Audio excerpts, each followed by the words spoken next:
a map of DeKalb, and that upper right area is where the Pleasant Street neighborhood is. If you go to the next one, there is a Zurlinden in it. It's bounded by 7th Street to the west, Lincoln Highway to the south, Lewis Street to the north, and then the railroad tracks to the east. And if you go one more slide, and start by Pleasant Street. It's a little bit hard to see, but on the upper right is where the Ellwood factories were, and then on the lower left is where the Heish factories were. So one thing to note is that this area was subdivided as early as 1856, so it was potentially farmland for about the first 20 years of the DeKalb city's existence, but other than that, it's been a community. It has, one of the next slide, been a haven for immigrants to DeKalb. The first ones came in the early 1800s, around 1850 census showed that there were only about 13 occupations, and the immigrants to the area were from the East Coast, like New York State, Vermont, Ohio, Pennsylvania. Most of the occupations were farmers and laborers, but we did have like a tailor and some basic kinds of occupations in the time. When the railroad was completed in 1853, that started to bring in more people. And in fact, DeKalb's population quadrupled from 1850 to 1860. Right. Well, quadrupled in the township, tripled in the county. At that time, there was only one immigrant who didn't speak English. After the invention of barbed wire and the introduction of those factories and other manufacturers that came to the area, there were about 20 to 30% of non-English speakers in the area. Roughly 20% of the new people into the Pleasant Street area were from English-speaking countries like Ireland and England. 20% were from Sweden and 10% from elsewhere. And class distinctions began to develop at this time based on the occupation, and it also reflected the ethnicity of the people coming in. Most people were drawn by the jobs to the area, and the factory work was quite attractive because it didn't require any kind of prior skills. I'll go on to the next slide. This is just a graphic of where people came from in the other countries to the Pleasant Street neighborhood. You can see it's just like a microcosm of America's melting pot was our own third ward. It included people from Ireland, Scotland, Norway, Sweden, Finland, Lithuania, Germany, Serbia, Croatia, and Mexico. Those were the largest populations, and it came approximately in that order to the area. There were also other smaller groups from the then Austrian Empire and Canada and even China. After the 1900s, the immigration just waned a little bit, and then by 1938, it slowed after the steel and wire, the American Steel and Wire company moved out of town. Some of the big factories, other than barbed wire, that drew people were brick, tile, veneering, electrical, and the California Packing Company. You want to go to the next slide? I really like this particular image because it really shows the intersection of industry and community. You have the community on one side of the street and the working places on the other. Many immigrants found their home here, and they liked the fact that they could just walk from home over to work, as well as to the other businesses in the area. We'll go to the next slide. So I mentioned Marion Electrical Works. Other places of business included the Standard Foundry and the Melville Clark Piano Company, which later became acquired by Wurlitzer and was known as the Apollo Piano Factory. There were also publishers, fencing manufacturers, ammunition manufacturing during World War II, and many other businesses that found their home here. Next slide. And of course, being from the Ellwood House Museum, I can't not plug the barbed wire industry. In the late 1800s to early 1900s, it was a big draw to populations here in DeKalb because of the growing jobs work here.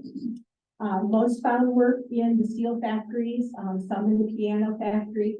There were some domestic jobs as well. It just helped grow the community tremendously. Yeah, I said. And then this is an interesting set of photos of the piano factory where you can see that it wasn't just a draw to the men in the area, it was also a good paying job to the women. It would pay much better than domestic work and brought a lot of families up in the economic scale. Besides working in the factories, immigrants to the area also found their own entrepreneurship and started their own businesses. Here are just a sampling of a few. We have grocery stores, bakers, barbers, just whatever you need in the community to get by. One of the biggest ones was an independent cooperative called the Milk Consumers Cooperative. It ran for 50 years. And my favorite story about that and researching was about Nellie the horse, who was a very popular horse that delivered the milk around town. Unfortunately, I couldn't find a picture of her. Many of these same types of businesses still exist in the neighborhood. The names might have changed, but they're still there in some of the same buildings. One example would be 414 North 10th Street, which used to be a Croatian American grocery store in the 1920s. It's now the Parisio Mini Market and a beauty salon today. And I believe there's a photo or two of that up in the exhibit.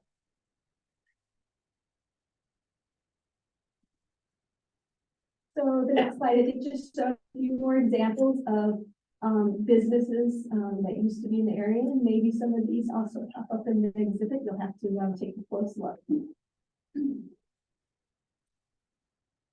And last one on this side, we had furniture stores, a Venetian wine location, the Breezy's, which I think also pops up in the exhibit. And then on the lower left, we have what was once a finished temperance hall and then became a moving van location, and now is the DeKalb Area Women's Center. And you might recognize that building as being featured on all our advertising for this exhibit.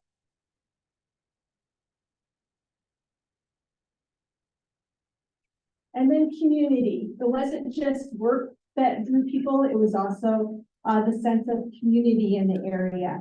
A lot of the area churches started popping up after the railroad was completed in 1853, and one was established in the 3rd Ward. It was the Finnish Evangelical Lutheran Church. It was first over on State and 11th Street. When they first set up as a community, they were operating out of someone's home and had a visiting pastor come twice a month to give services. Then they finally decided to build their own church. They still had a visiting pastor until 1941. It took quite a while to have their own pastor here. Today, they're over at Bethlehem Lutheran Church on 1st Street. So, but there's a long history, and this particular church was within the 3rd Ward. They used to have Sunday school. They had church services, of course. They had Finnish, like cultural classes to teach the culture and the language so that people will remember the heritage. And the next slide. And then one of the biggest things that the community is known for is the temperance halls. You know, early on, it said that the male workers spent a little bit too much time in the bars for community. So the women started to you know, try to influence them otherwise. The first finished hall was the Kilo, and forgive me if I'm mispronouncing it, if I don't speak Finnish, which is the one on the bottom there. It met Tussaud, and they had an auditorium, dances in there that were quite popular. The most recently that building was the Colección Comunidad Community Center, and I believe that too is in the exhibit. The other temperance hall was the one on top, and that was the Mayaka temperance hall. It started off in one location and then got too big, so then that's when they built the new building, which is now today's DeKalb Area Women's Center. They had a lot of different events in that particular temperance hall. They had dances, plays, festivals. They even held like labor and political events there. And in tight times like the Depression, they would also, you know, raise funds for people and have food service for them. Next slide. And then really these are just some of the photos to get you familiar with the buildings in the area before I pass you off to the photographers to tell you about what they saw. We had the finished steam baths, which was a very popular place for community involvement and just learning about what was going on in the Pleasant Street area, and of course schools. And I'm not sure, do I have another slide? Nope, that's it. So are there any questions from me before I pass it off to the artist here in the group? Oh no, thank you.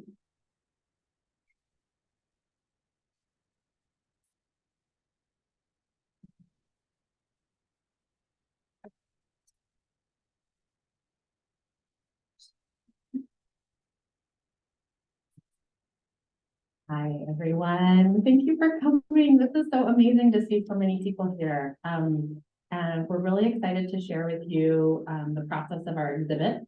I'm Jessica Labatte. I am Associate Professor at the School of Art and Design. I'm the head of the photography area.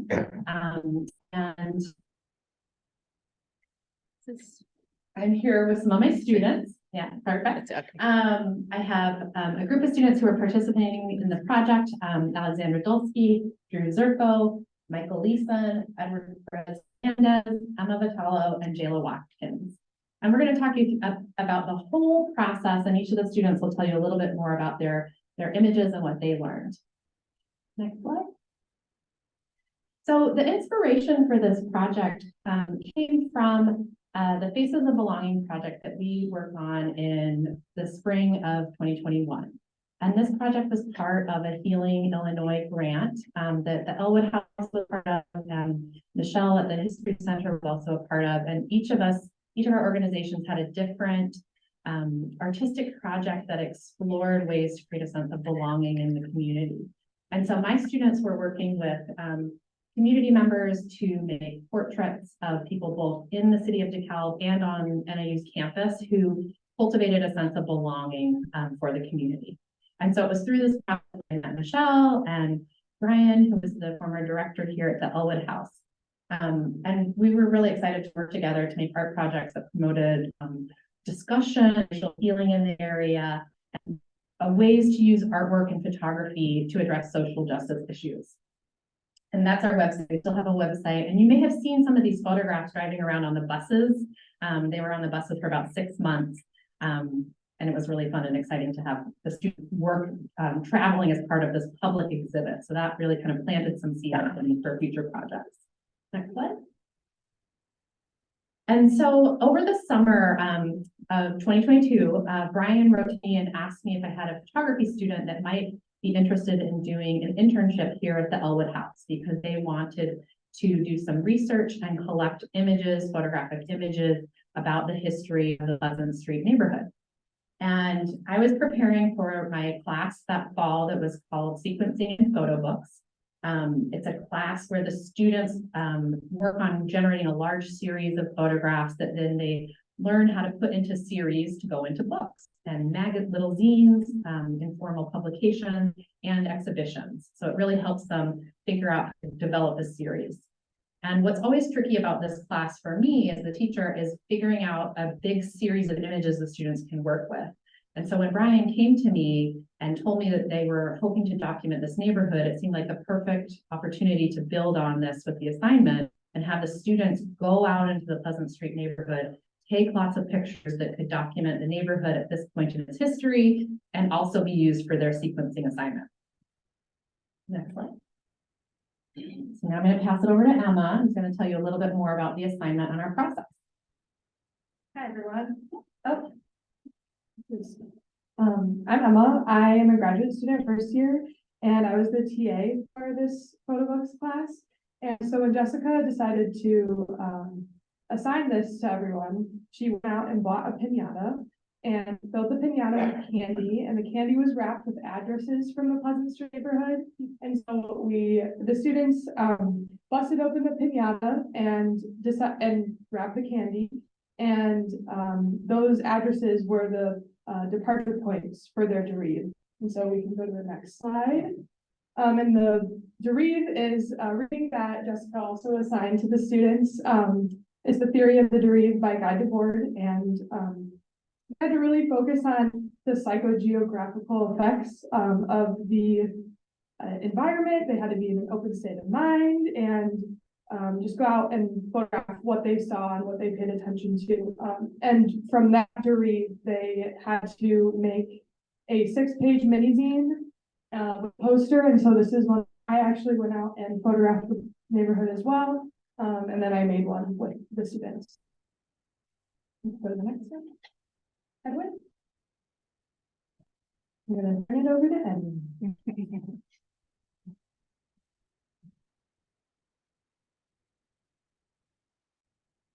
Well, my name is Edwin. I'm a senior here at you, and I was a part of this project. I also interned here. I had a little head start to my peers since I got to work here a little bit earlier and do some research on my own for the Ellwood House. First, the historic aspect of Pleasant Street, as well as some more aspects of the Ellwood House and DeKalb as a whole. So I was able to get this plethora of information and discover more about the street as a whole, and which became to actually documenting the project. It was trying to figure out the history for ourselves. Our classmates had to walk around and learn by themselves, see the street by themselves, and kind of build that information later on. And when it came to the time to visiting the Ellwood House, students got the experience to see the house as a whole, firsthand, seeing the beauty and the historic aspect that not many people here in DeKalb get to see. That's one, sorry. Handing it over to Michael.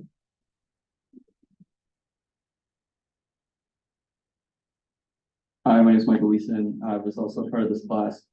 At this point in the process, we got a large sheet that told us about the historical places in the neighborhood, and we were shooting, at this point, pretty much, we went anywhere we wanted. We were shooting anything we saw. We just had a general area where we started. That was the main point. Now we had actual specific points, which you can see on the left part right here, where we wanted to specifically see where things either are that have turned into other things, or things that are no longer there, like entirely gone. There were open lots with literally nothing. But knowing that when you start to go through an area and shoot pictures really changes your perspective and really changes how you shoot the area. The other point at this, we had seen some of our other people's images through like the 6-page mini zine, which also made us have other people's perspective. So at this point, we had our own classes' perspectives, and we had historical perspectives of things that didn't even exist. And through presentations here and through going to the Ellwood House, we had a very good presentation from Rob where we saw all the things that used to happen to the people who used to be here. this was the point where we really started to build upon our images into things that would transfer that perspective from then to now and bring them together.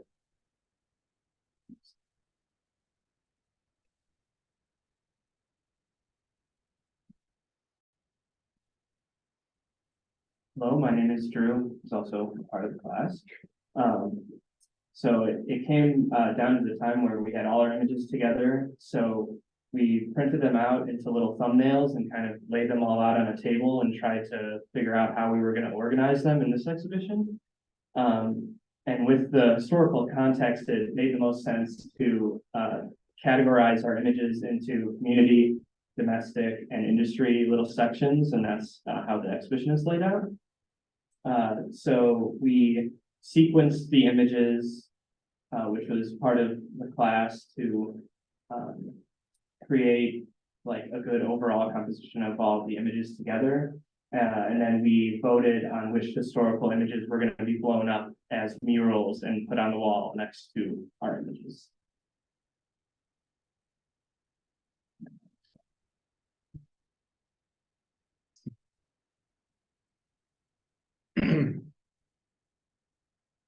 Hi, my name is Alex. I was also a student in this class. And my experience with this was a little iffy at first. My mindset was, oh, this is just a neighborhood, like any other neighborhood, it's nothing special. But then we started getting like all this other information of what it used to be.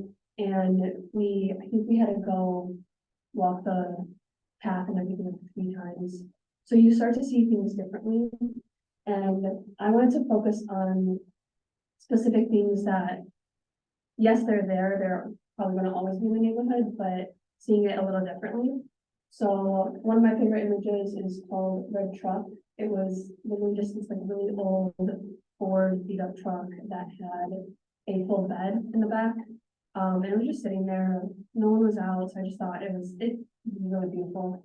The next one was a like old warehouse, and it looks like a face to me, like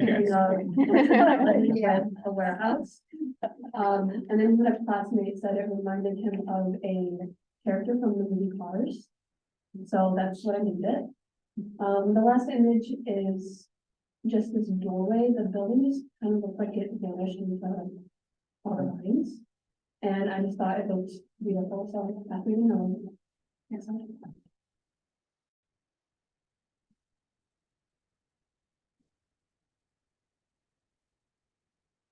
Hi, so my 2 images really were honing in on the beauty of like overgrown flowers as well as flowers within parts of the community. So within these 2, I think they actually correlate really well together too, with the 2 fences going across. So you have a community area where there's a wood fence, and then you have a chain link fence, which is more around the industrial side of the Pleasant Street area. And then you still have that continuing movement of flowers going across. And then I also had this really interesting thought of things growing in an area where they like are able to flourish, which they're able to flourish in the industrial side as well as in the community side. And then the person whoever's house this was, they're not trimming back their sunflowers because there's no reason to, because it's just so beautiful. There's really no reason, just let it grow, which I thought really carried that message of community in with both sides.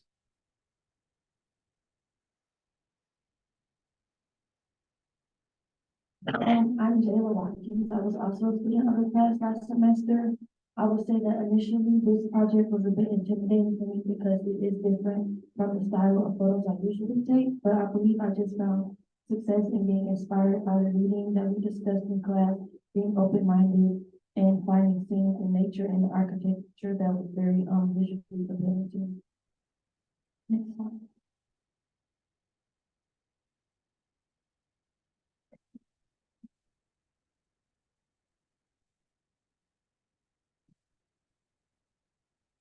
And for these images, as you can see, I was a master where they're found. Most just for my mindset already has the historical aspect and kind of trying to show the beauty of this neighborhood in mind.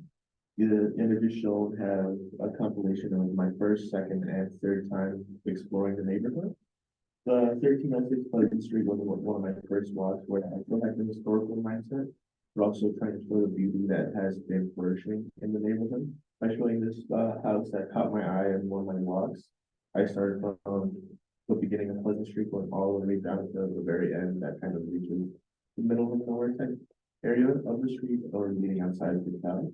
And I kind of want to show that even though you're walking down this neighborhood is as beautiful as any other neighborhood, beautiful as your neighborhood, as you would call it, like any other house you could see. But going down to like 1220 Pleasant Street and 424 North 10th Street, I wanted to show more of the development of the immigrant community here in Pleasant Street by showing one, the altar that springs from what I know Catholicism and the Mexican American culture. Catholicism is one of the biggest things in the culture coming from Mexican background myself, so it kind of resonated with me, as well as the 424 North 10th Street. You see a little Modelo bottle sitting on top of a truck, showing that somebody had a hard day work and decided to just leave it there and quit the next day. It kind of shows the phrase that this is our neighborhood now. You know, we've come here, this is our home. We are just gonna leave it here and come back to it tomorrow because we're gonna work on it and make it ours again. And 637 North 11th Street is a bakery on Pleasant Street. I got the chance to meet the baker that owns the place. He's grown up here in DeKalb. This is a family-owned business. His nephew works here, his wife, and they're also parenting a baby who sits in the back while they make the bread. Talking to him, you get to see that he doesn't know the history, but this is his home, it's his history, and it's just, in a sense, beautiful seeing how, though they may know where the background of this neighborhood, it's their neighborhood now, and in the future, it's gonna always be there. Next one.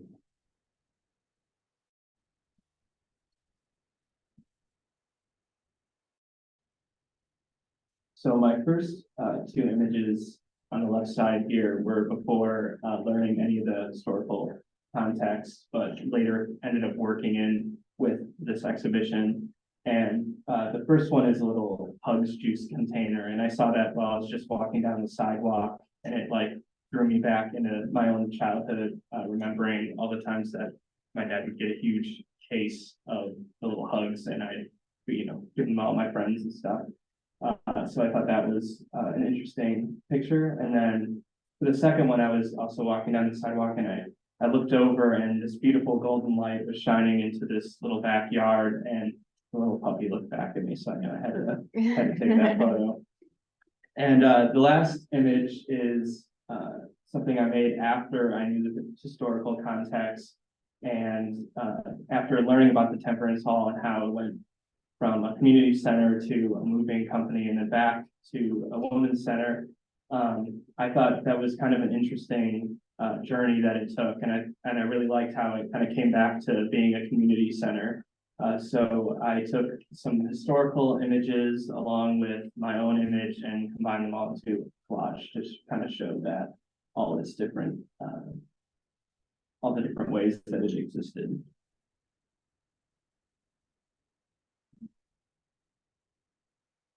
I want to add something I forgot to slide in this one. But I wanted to just point out that along the way, the students were kind of gathering information beyond our campus. A lot of them just come to school, they live on campus and don't leave and experience DeKalb very much. And this was a really great experience for them to do that. And they were walking around, which was a whole different way of experiencing and exploring than they might be doing on their normal projects. So that was really great.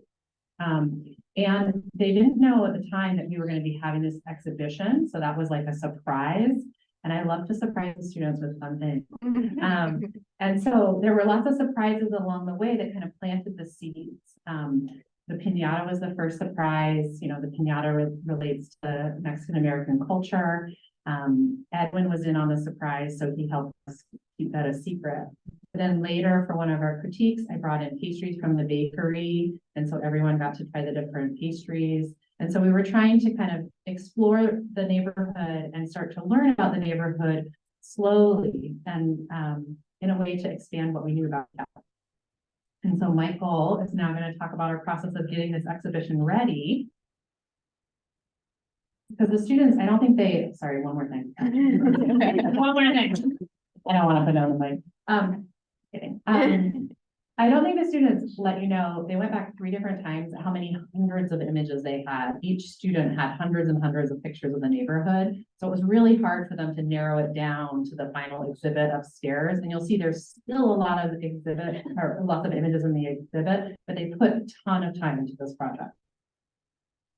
Now I'll pass it over. Now I'll step. So at this point in the process, we have all of our images, not just from the ones you saw, but obviously way, way more from the entire class. So at this point, you have tons of photographers with tons of images. So we had to figure out a way to make them go together. Well, we had Emma, who's obviously a TA, and we had Jessica, who has had many exhibits. So at this point, they're curating our images and helping us color correct them so that they can be a cohesive series. So we had to go through our images, we had to print them a couple times, which is, you can see on the right, we put them in a light box to account for the light, how it would look under certain light. And then we would have to try and get all of our images to have that same color palette throughout everything. And that was our main goal, is to make it so that when you guys go upstairs or whenever you guys maybe already been here, but when you look around, they should all be able to blend together synchronously.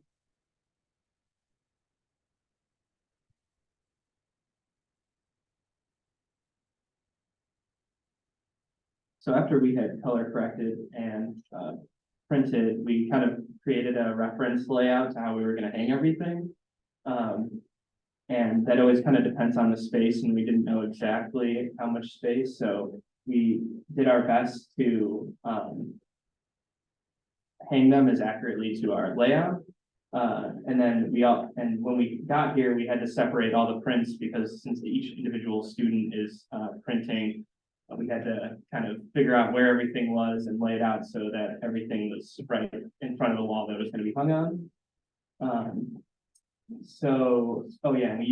We hung them with pins, and we tried our best to we had a big little case of like a bunch of different color pins that we tried to like match with the print so it kind of blended in. And then we had to like level our prints to make sure that they look nice and level on the wall and crooked. And we had to arrange the lighting so that everything was kind of evenly lit, so nothing was left in the dark. And this was a really collaborative experience. We broke into groups for each wall, and we all worked together to make sure that the prints looked good and were on the wall in the way that we wanted them to be. Next one.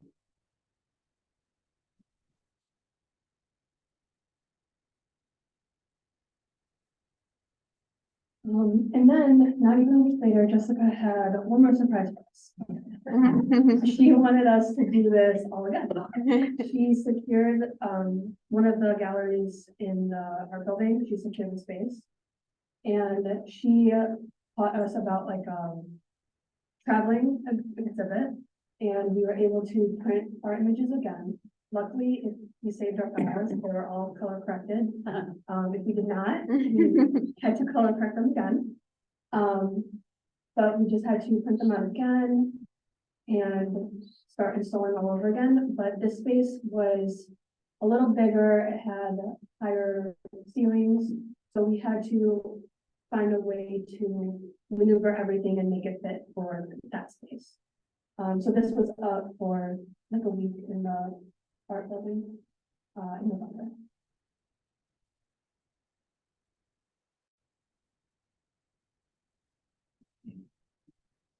And I'm not just trying to torture the students by surprising them with extra work, but I had applied to get that show like a year in advance before we had made the connection here with the Ellwood house. And I just thought we could just do both shows so that the students can continue to build their resumes and learn how a different venue changes how your installation might happen.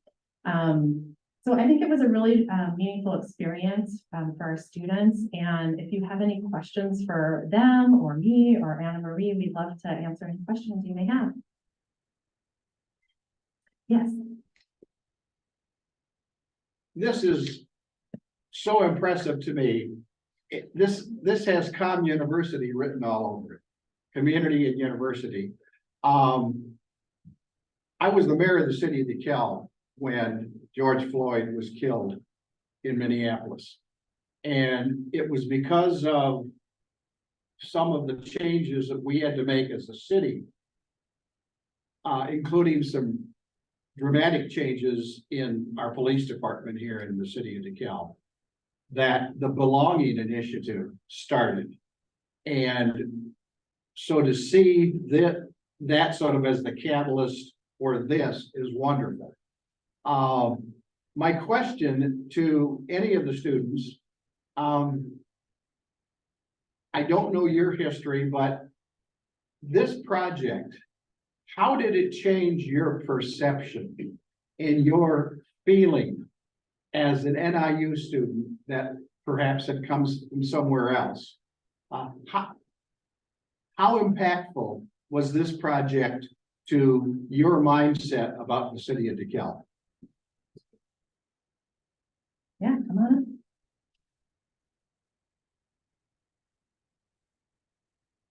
So I'm currently a senior, so I've been here for 4 years, and before this project, I stayed on campus. Like I don't really travel out, like I just don't explore. So this project actually forced us outside of our comfort zone and made us explore a completely different neighborhood that is still a part of our community.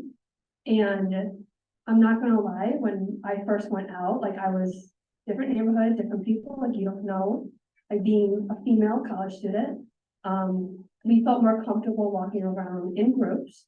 But after going out multiple times, getting to know the area and a few people, Edwin coming back and telling us stories about people that he met, it opened our eyes to a lot of different things. Thank you. Anyone else want to jump on that one?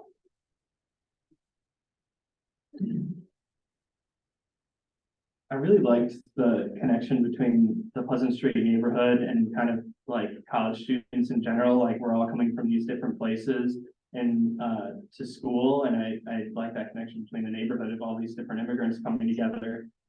And I also liked kind of doing something that could give back to the community in some way, because I feel like a lot of times college students kind of come into the town and run amok and then get their degree and leave.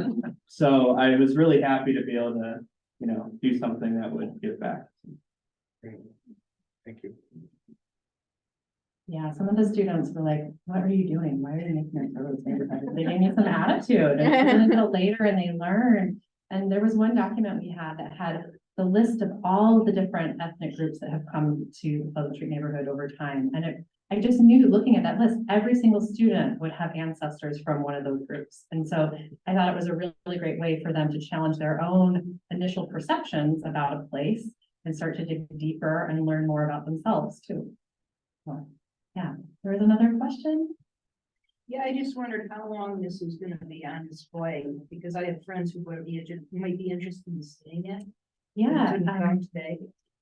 it's up till the 15th of May. And so you're yes, you're Okay, upstairs. what about the one out at the art building? The art building one was only up for a week. They Oh, have okay. super short exhibits. So we just did that one the last week of November. All the students were like, it's final projects. Why are you making us do this? I'm like, you'll make your resume. Come on.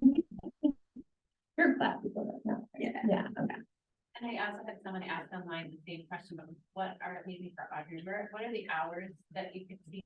Yeah, the visitor center here is open from Tuesday through Saturday, 12:30 to 4:30. But if you want to come a different time than that, give us a call and we can open it up for you. Any other questions? Well, thank you so much for coming. It's so great to see everyone. Thank you.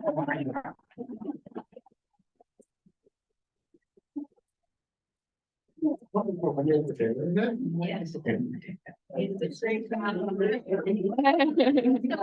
thing, before you all head out, again, I speak on behalf of the Ellwood House, but also Nancy there. We are honored to be a part of this. It just made my heart so happy listening to all the work that you two have done, as well as your students. This is why we do what we do. We get more people excited about learning about their community, getting involved in their community, and that's exactly what you did here. So thank you so much for taking the leap of faith and reaching out and having this all happen. So thank you all very much for your hard work, because doing 2 exhibits in a short amount of time is a little crazy. So good life skill, and now you can say, okay, I've done that before. And then just the last thing, we didn't mention this with other announcements, so I apologize, but May 4th, not only is the Brown Bag Bunch, but it's also Give DeKalb County, which I'm sure you're gonna start seeing signs all over. So don't forget, that's a great opportunity to support your favorite nonprofits, including the Ellwood House and the DeKalb County is doing better. It's also has a bonus pool, so your gift does go further during that fundraising event. So thank you all so much, and I hope, I thought of one more thing. These amazing students who are here are also Guinness World Record holders for the world's largest paper snowflake, which is also on exhibit at the Founders Memorial Library at NIU until April 10th. So you've only got a few more days to go see that. And crowdfunding, and we're also doing crowdfunding. So if you like projects like this Aspen Pleasant exhibit, or the world's largest paper snowflake, or the Belonging Project, we're doing crowdfunding to raise money to help support the students in our department and create a scholarship. So we should share a link with that. All right, I'm gonna add one more thing. The exhibit is upstairs. It's up in the gallery. Once you go up the stairs, it's to your left. There are some handouts that go along with the exhibit on the table here. So if you're going upstairs, make sure you grab one of those on your way. That's all I have. We're done. Thank you all so much.